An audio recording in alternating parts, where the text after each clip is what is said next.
اعوذ باللہ من الشیطان الرجیم بسم اللہ الرحمن الرحیم۔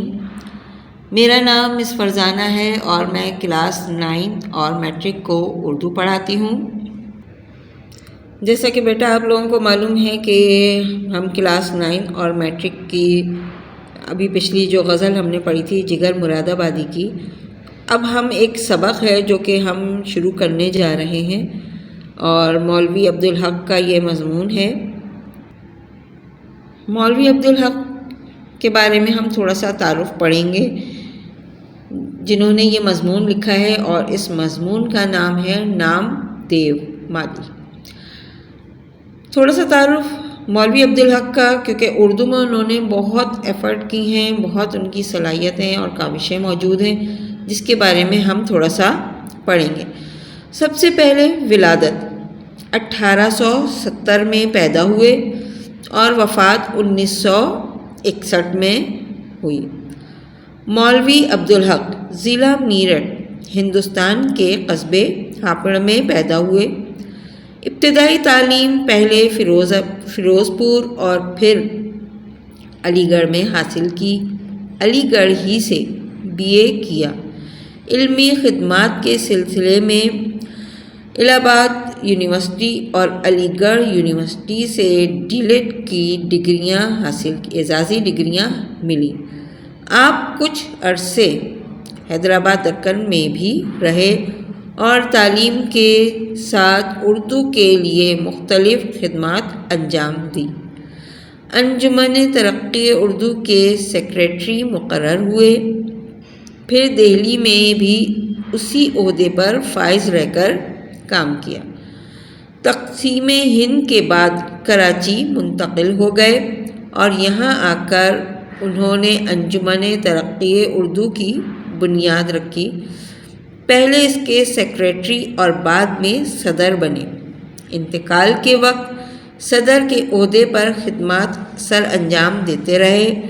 آپ کی آخری آرام گاہ اردو کالج کراچی میں ہے۔ مولوی صاحب کی اردو کے لیے خدمات کے صلے میں قوم نے آپ کو بابائے اردو کا لقب دیا۔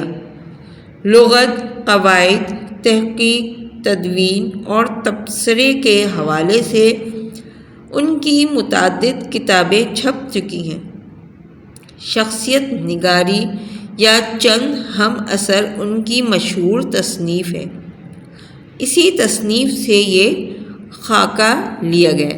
اچھا، چند ہم اثر جو ان کی ایک مشہور تصنیف ہے، جس کے بارے میں آپ کو تھوڑا سا ہم یہ بتاتے چلیں کہ جس طرح مختلف مصنفین نے اپنی جو کتابیں لکھی ہیں، اسی طرح آپ کی جو یہ کتاب ہے چند ہم اثر کے نام سے ہے، اور اسی میں سے جو ابھی ہم سبق پڑھنے جا رہے ہیں وہ اسی میں سے لیا گیا ہے، جو کہ ہم آپ کو یہ بتائیں گے کہ آخر اس سبق میں کیا چیز بتائی جا رہی ہے۔ ٹھیک ہے،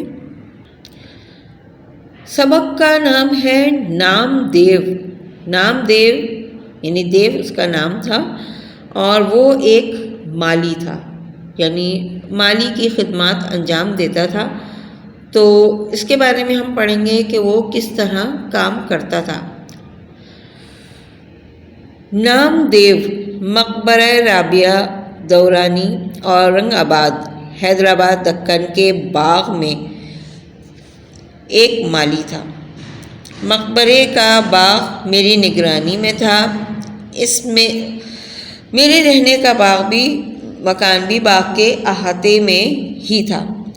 میں نے اپنے بنگلے کے ساتھ چمن بنانے کا کام نام دیو کے سپرد کیا۔ چمن یعنی باغ کا ایک حصہ۔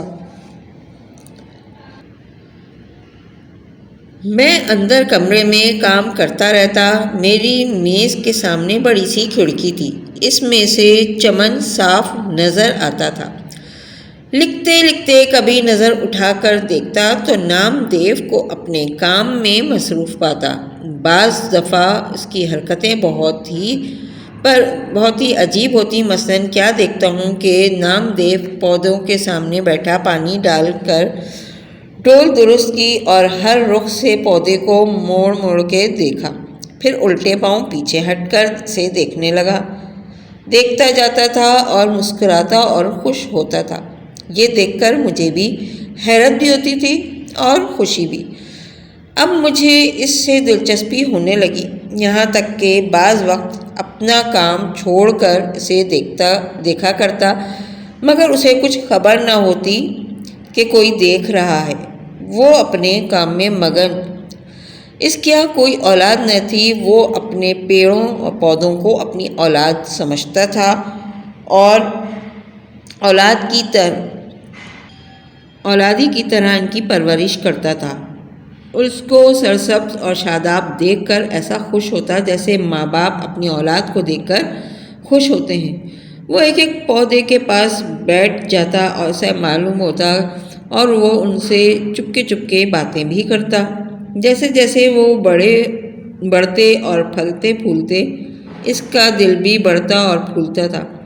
ان کو توانا دیکھ کر اس کے چہرے کی خوشی کی لہر دوڑ جاتی تھی۔ کبھی کسی پودے میں اتفاق سے کیڑا لگ جاتا تو اسے بڑی فکر ہوتی، بازار سے دوائیں لاتا اور پودے کی ایسی سیوا کرتا جیسے کوئی ہمدرد نیک دل ڈاکٹر اپنے بیمار کی تیمارداری کرتا ہے۔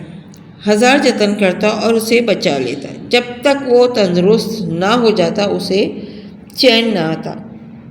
باغوں میں رہتے رہتے اسے جڑی بوٹیوں کی بھی شناخت ہو گئی تھی، خاص کر اسے بچوں کے علاج میں بڑی مہارت تھی۔ وہ خود بھی صاف ستھرا رہتا اور ایسے ہی اپنے چمن کو بھی رکھتا تھا۔ کیا مجال جو کہیں گھاس پھوس یا کنکر پتھر پڑا رہے، غرض کے چمن کو آئینہ بنا کر رکھتا تھا۔ باغ کے داروغہ عبدالرحیم خان خود بھی بڑے کارگزار اور مستعد شخص ہیں اور بہت ہی کھینچاتانی سے دوسروں سے بھی کھینچاتانی سے کام لیتے تھے۔ اکثر مالیوں کو ڈانٹ ڈپٹ کرنی پڑتی تھی، ورنہ ذرا بھی نگرانی میں ڈھیل ہوئی اور ہاتھ پر ہاتھ رکھ کر بیٹھ گئے یا سائے بھی جا لیے، لیکن نام دیو کو کبھی کچھ کہنے کی نوبت نہ آئی۔ وہ اپنے کام میں لگا رہتا، نہ ستائش کی تمنا نہ صلے کی پرواہ۔ ایک سال بارش بہت ہی کم ہوئی، کنویں میں پانی برائے نام رہ گیا، باغ پر آفت ٹوٹ پڑی، بہت سے پودے اور پیڑ تلف ہو گئے، جو بچ رہے وہ مرجھائے ہوئے تھے۔ لیکن نام دیو کا چمن ہرا بھرا تھا اور وہ دور دور سے ایک ایک گھڑا پانی کا سر پر اٹھا کر لاتا اور پودوں کو سینچتا۔ جب پانی کی قلت اور بڑھی تو اس نے راتوں کو بھی پانی ڈھو کر لانا شروع کیا۔ پانی کیا تھا، یوں سمجھے کہ آدھا پانی اور آدھی کیچڑ، لیکن یہی گدلا پانی پودوں کے حق میں آب حیات تھا۔ میں نے اس بے مثل کارگزاری پر اسے انعام دینا چاہا تو اس نے لینے سے منع کر دیا۔ شاید اس کا کہنا تھا کہ اپنے بچوں کو پالنے پوسنے میں کوئی انعام کی ضرورت نہیں ہوتی۔ جب اعلیٰ حضرت حضور نظام کو اورنگ آباد کی خوشگوار آب و ہوا میں باغ لگانے کا خیال آیا تو یہ کام ڈاکٹر سید سراج الحسن، نواب سراج یار جنگ بہادر، ناظم تعلیمات تفویض ہوا۔ ڈاکٹر صاحب کا ذوق باغبانی مشہور تھا۔ مقبرہ رابعہ دورانی اور اس کا باغ، جو اپنی ترتیب و تعمیر کے اعتبار سے مغلیہ باغ کا بہترین نمونہ ہے، مدت سے ویران اور سنسان پڑا تھا۔ آج ڈاکٹر صاحب کی بدولت سرسبز و شاداب نظر آتا ہے۔ ڈاکٹر صاحب کو پرکھنے میں بھی کمال تھا اور نام دیو کے بڑے قدردان تھے۔ اسے مقبرے سے شاہی باغ میں لے گئے، کئی نگراں کار اور 20 مالی آئے اور شاہی باغ کی حقیقت کو شاہی باغ بنانا چاہتے تھے۔ یہاں بھی نام دیو وہی رنگ تھا، نامدیو کا وہی رنگ تھا۔ اس نے نہ فن باغبانی کی کہیں تعلیم پائی تھی اور نہ ہی اس کے پاس کوئی سند یا ڈپلومہ تھا، البتہ کام کی دھن تھی، کام سے سچا لگاؤ تھا، جس کی وجہ سے اس کی جیت تھی، بس یہ تھا اس کا کام۔ ایک دن نامعلوم کیا بات ہوئی کہ شہد کی مکھیوں کی یورش ہوئی، سب مالی بھاگ کر چھپ گئے، نامدیو کام میں لگا رہا۔ اسے کیا معلوم تھا کہ قضا اس کے سر پر کھیل رہی ہے۔ مکھیوں کا غضبناک جھکڑ اس غریب پر ٹوٹ پڑا، اتنا کاٹا کہ وہ بے دم ہو گیا، اسی میں جان دے دی۔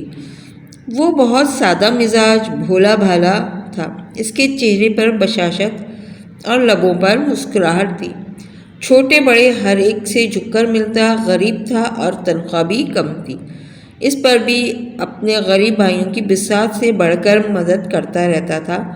کام سے عشق تھا اور آخر کام کرتے کرتے اس دنیا سے رخصت ہو گیا۔ گرمی ہو یا جاڑا، دھوپ ہو یا سایہ، وہ دن رات برابر کام کرتا تھا۔ اس سے کبھی یہ خیال نہ آیا کہ میں بہت کام کرتا ہوں یا میرا کام دوسروں سے بہتر ہے، اسی لیے اسے اپنے کام پر فخر یا غرور نہ تھا۔ سب کو اچھا سمجھتا، سب سے محبت کرتا اور غریبوں کی مدد کرتا، وقت پر کام آتا، آدمیوں، جانوروں اور پودوں کی خدمت کرتا تھا۔ جب کبھی مجھے نامدیو کا خیال آتا تو میں سوچتا تھا کہ نیکی کیا ہے اور بڑا آدمی کسے کہتے ہیں۔ ہر شخص میں قدرت نے کوئی نہ کوئی صلاحیت رکھی ہے، اس صلاحیت کو درجہ کمال تک پہنچانے میں ساری نیکی اور بڑائی ہے، لیکن درجہ کمال تک پہنچنے کی کوشش ہی میں انسان بنتا ہے۔ حساب کے دن جب اعمال کی جانچ پڑتال ہوگی تو خدا پوچھے گا کہ میں نے جو استعداد تجھ میں ودیعت کی تھی، اس سے کمال تک پہنچانے اور اس میں کام لینے میں تو نے کیا کیا؟ خلق اللہ کو اس سے کیا فیض پہنچایا؟ اگر نیکی اور بڑائی کا یہ معیار ہے تو نامدیو نیک تھا اور بڑا بھی۔ ماخوذ از چند ہم اثر، یعنی یہ جو سبق ابھی ہم نے پڑھا یہ چند ہم اثر سے ماخوذ ہے۔ یہ اکثر آپ کا MCQs میں بھی آتا ہے اور اس کو آپ لازمی یاد رکھیں گے، ٹھیک ہے۔ اب اس کا تھوڑا سا مرکزی خیال میں آپ کو سمجھاؤں کہ مرکزی خیال کیا ہے۔ جیسے ابھی آپ نے یہ پیراگراف پڑھا، اس کا مرکزی خیال یہ ہے کہ یہ سبق جو ہے مولوی عبدالحق نے جو ہے لکھا ہے اور سبق کا نام ہے نامدیو مالی۔ یہ ایک خاکہ ہے جو کہ یہاں پہ آپ کے سامنے پیش کیا گیا ہے اور اس کا جو مرکزی کردار ہے وہ ہے نامدیو۔ نامدیو مقبرہ رابعہ دورانی اورنگ آباد حیدرآباد دکن کے باغ میں مالی تھا۔ نامدیو اپنے کام اور پیڑوں سے اس کو عشق تھا، یہ اس کا مرکزی خیال ہے۔ اور میں آپ کو یہ بتاؤں گی کہ یہاں پہ جیسے یہاں پہ ہے کہ نیکی کیا ہے اور بڑا آدمی کسے کہتے ہیں، یعنی اس میں بتایا یہی گیا ہے ہر شخص میں قدرت نے کوئی نہ کوئی صلاحیت رکھی ہے اور اس صلاحیت کو درجہ کمال تک پہنچانے میں ساری نیکی اور بڑائی ہے، لیکن درجہ کمال تک پہنچنے کی کوشش ہی میں انسان بنتا ہے۔ یہ اس کا ایک طرح سے مرکزی خیال ہے کہ انسان تیرے اور میرے کے چکر میں نہیں پڑتا، اسے صرف اپنے کام سے مطلب ہوتا ہے اور وہ اپنے کام میں بڑا ہوتا ہے، اسے دنیا کی فکر نہیں ہوتی کہ کون کام کر رہا ہے اور کون کام نہیں کر رہا۔ لیکن نامدیو کا صرف کام یہ تھا کہ وہ ہر طرح سے اپنے باغ کو صاف ستھرا اور آئینے کی طرح رکھتا تھا اور پیڑ اور پودوں سے ایسی محبت کرتا تھا جیسے والدین اپنی اولاد سے کرتے ہیں۔ تو یعنی جس طرح اولاد کو کوئی تکلیف ہوتی ہے تو ماں باپ پریشان ہو جاتے ہیں، اسی طرح اگر پیڑ پودوں میں کوئی کیڑا لگ جاتا تھا یا وہ سوکھنے لگتے تھے تو نام دیو جو ہے وہ اس کی سیوا کرتا تھا۔ تو یہ سبق ہمارا یہاں پہ ختم ہوا ہے، اور میں ابھی اس کا تھوڑا سا آپ کو سوالات کے بارے میں سمجھاتی ہوں، ٹھیک ہے؟ پہلا سوال ہمارے پاس ہے، نام دیو کس باغ میں مالی تھا؟ نام دیو کس باغ میں مالی تھا؟ جو ہمارا فرسٹ پیراگراف ہے اس میں اس کا آنسر دیا ہے، یہ دیکھیے، نام دیو مقبرہ رابعہ دورانی اورنگ آباد حیدرآباد دکن کے باغ میں مالی تھا، ٹھیک ہے؟ یہ کویشچن نمبر 1 کا آنسر ہے۔ اس کے بعد کویشچن نمبر 2 میں آپ کو بتاتی ہوں۔ مصنف کو نام دیو کی کن حرکتوں پر بہت تعجب ہوتا تھا؟ یعنی یہاں جو مصنف جو بتا رہے ہیں کہ نام دیو کو جب میں یہ دیکھتا تھا تو وہ مختلف قسم کی حرکتیں کر رہا ہوتا تھا۔ بعض دفعہ اس کی حرکتیں دیکھ کر بہت تعجب ہوتا تھا، مثلاً کیا دیکھتا ہوں کہ نام دیو ایک پودے کے سامنے بیٹھا پانی ڈال کر ڈول سے یعنی درست کرتا تھا اور پودے کو مڑ مڑ کر دیکھتا تھا، پھر الٹے پاؤں پیچھے ہٹ کر اسے دیکھتا جاتا تھا اور مسکراتا اور خوش ہوتا تھا۔ یہ دیکھ کر مجھے بڑی حیرت اور خوشی ہوتی تھی اور بڑا تعجب ہوتا تھا۔ اس کے بعد سوال نمبر 3 ہے، اس سبق میں نام دیو مالی کی کون کون سی خوبیاں بیان کی گئی ہیں؟ بہت ساری خوبیاں ہیں اس میں، جو کہ یہ دیکھیں، نام دیو جو ہے وہ بہت سادہ مزاج، بھولا بھالا تھا۔ اس کے چہرے پر بشاشت اور لبوں پر مسکراہٹ رہتی، چھوٹے بڑے ہر ایک سے جھک کر ملتا، غریب تھا، تنخواہ بھی کم تھی، لیکن غریب بھائیوں کی بساط سے بڑھ کر مدد کرتا، کام سے عشق تھا۔ آخر کام کرتے کرتے دنیا سے رخصت ہو گیا، گرمی ہو یا جاڑا، دھوپ ہو یا سایہ، وہ دن رات کام کرتا رہتا۔ اسے کبھی یہ خیال نہ آیا کہ میں بہت کام کرتا ہوں۔ مقصد یہ کہ اپنے کام پر فخر کرتا، غرور نہ کرتا، سب کو اچھا سمجھتا اور محبت سے پیش آتا۔ اچھا، یہ اس کے بعد سوال ہے، پانی کی قلت بڑھی تو نام دیو نے کیا کیا؟ جب پانی کی کمی ہوئی تو نام دیو نے پودوں کے لیے یعنی اپنی چمن کے لیے کیا کام کیا؟ ایک سال بارش بہت کم ہوئی، کنووں میں پانی برائے نام رہ گیا، باغ پر آفت ٹوٹ پڑی، بہت سے پودے اور پیڑ تلف ہو گئے، جو بچ رہے وہ مرجھائے ہوئے تھے، لیکن نام دیو کا چمن ہرا بھرا تھا اور وہ دور دور سے ایک ایک گھڑا پانی سر پر اٹھا کر لاتا اور پانی کو سینچتا۔ اچھا، اب سوال ہے، نام دیو کو بچوں کے علاج میں کیسے مہارت حاصل ہوئی؟ نام دیو کو بچوں کے علاج میں مہارت ایسے حاصل ہوئی کہ باغوں میں رہتے رہتے اسے جڑی بوٹیوں کی بھی شناخت ہو گئی تھی، خاص طور سے بچوں کے علاج میں اس نے بڑی مہارت حاصل کی۔ اس کے بعد ہے، درست جوابات پہ نشان لگائیے۔ نام دیو تھا ایک مالی، ڈاکٹر صاحب کو آدمی پرکھنے میں بھی تھا کمال، نام دیو نے سارے چمن کو بنا رکھا تھا۔ اس جملے میں آئینے کا مطلب ہے صاف ستھرا۔ ماں اپنے بچوں کی دیکھ کر ہوتی ہے، ماں اپنے بچوں کو دیکھ کر ہوتی ہے خوش۔ نام دیو تھا اور تنخواہ بھی تھی کم، یعنی جتنی اس کی تنخواہ تھی اس حساب سے کام زیادہ کرتا تھا۔ اچھا، اب اس کے بعد ہمارے پاس ہے خالی جگہ، یعنی خالی جگہ میں درست الفاظ سے ہم نے پر کرنا ہے۔ ہر شخص میں قدرت نے کوئی نہ کوئی صلاحیت رکھی ہے۔ گدلا پانی پودوں کے حق میں آب حیات تھا۔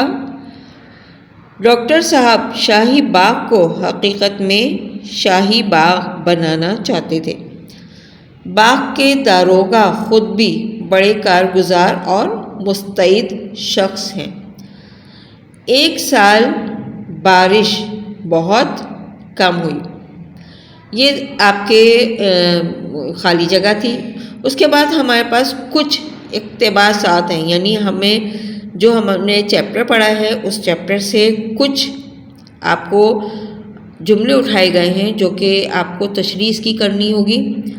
کام سے سچا لگاؤ تھا اور اسی میں اس کی جیت تھی۔ اسے کیا معلوم تھا قضا اس کے سر پر کھیل رہی ہے۔ اس کے بعد ہر شخص میں قدرت نے کوئی نہ کوئی صلاحیت رکھی ہے۔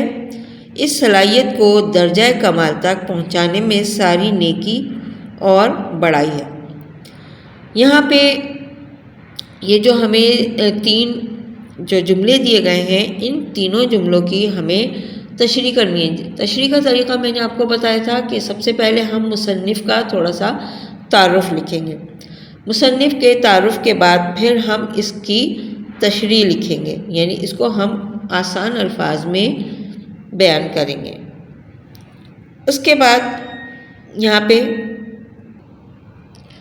آپ نے پڑھا ہوگا کہ جیسے ہم نے ابھی جب اس سبق کو شروع کیا تھا تو بتایا تھا کہ یہ ایک خاکہ ہے۔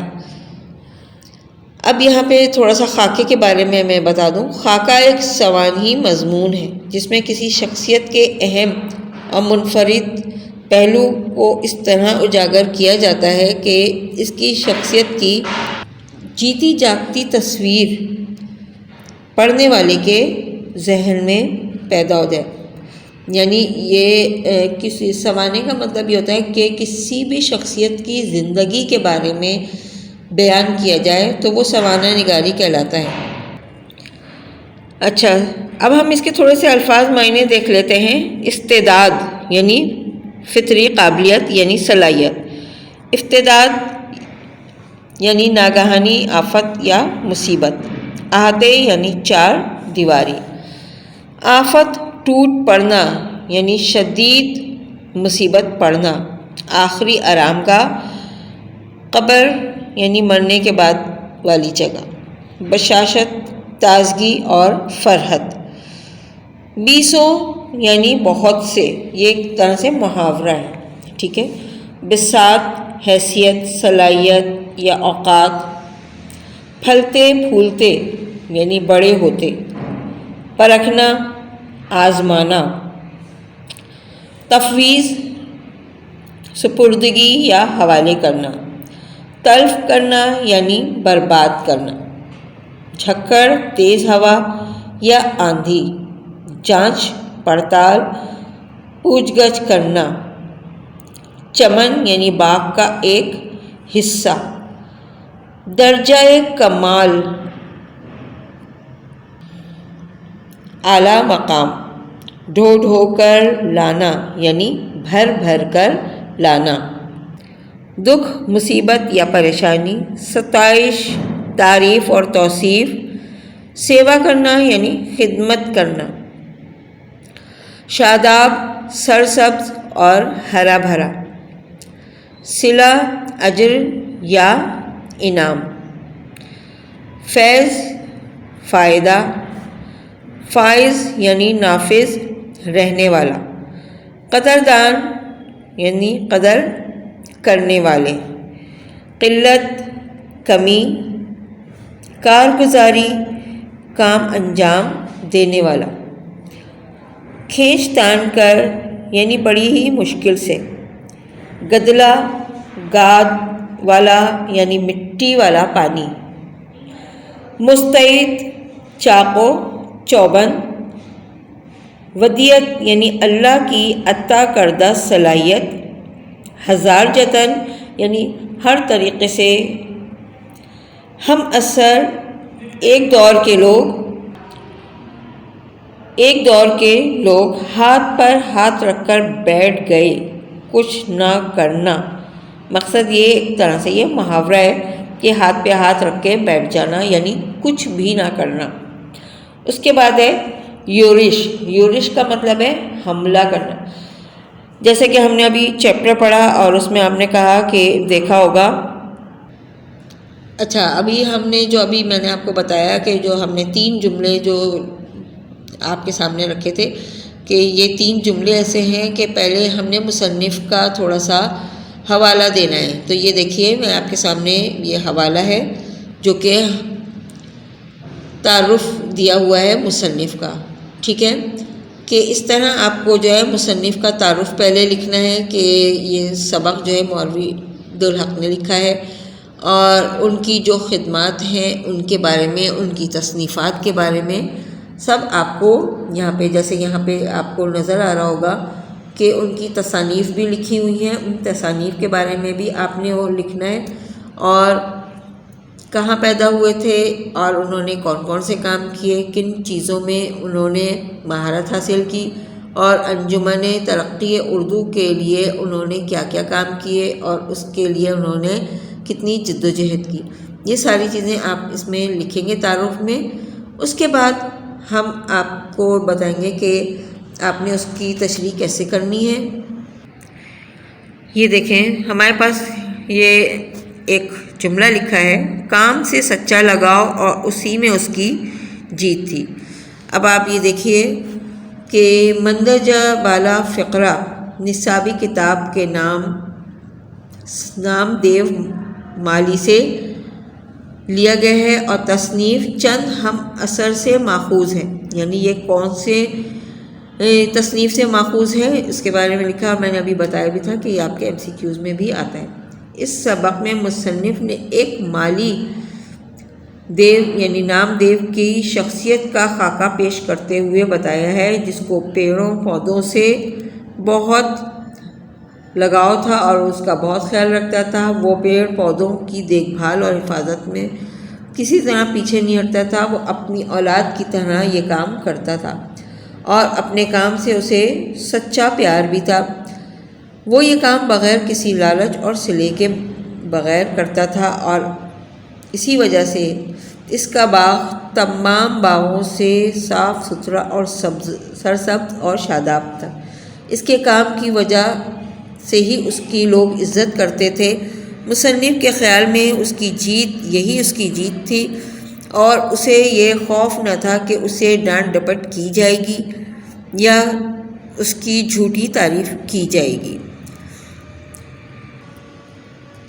دوسرا آپ کے پاس یہ تھا، اسے کیا معلوم تھا کہ قضا اس کے سر پر کھیل رہی ہے. اسی طرح آپ نے یہ لکھنا ہے جیسے سبق کا نام اور مصنف کا نام اور کس سے ماخوذ ہے، یعنی چند ہم اثر کے اس سے ماخوذ ہے. یہ لکھ کے کہ انہوں نے یہ خاکہ یعنی کس کی شخصیت کے بارے میں لکھا ہے، نام دیو کی شخصیت کے بارے میں یہ لکھا ہے اور یہ بتایا ہے کہ انہیں پیڑ پودوں سے انتہائی جو ہے وہ عشق تھا اور وہ پیڑ پودوں کے لیے ہی کام کرتے تھے اور ہر وقت ہر موسم چاہے وہ سردی ہو گرمی ہو وہ اپنے کام میں لگے رہتے تھے اور انہیں خبر نہیں ہوتی تھی.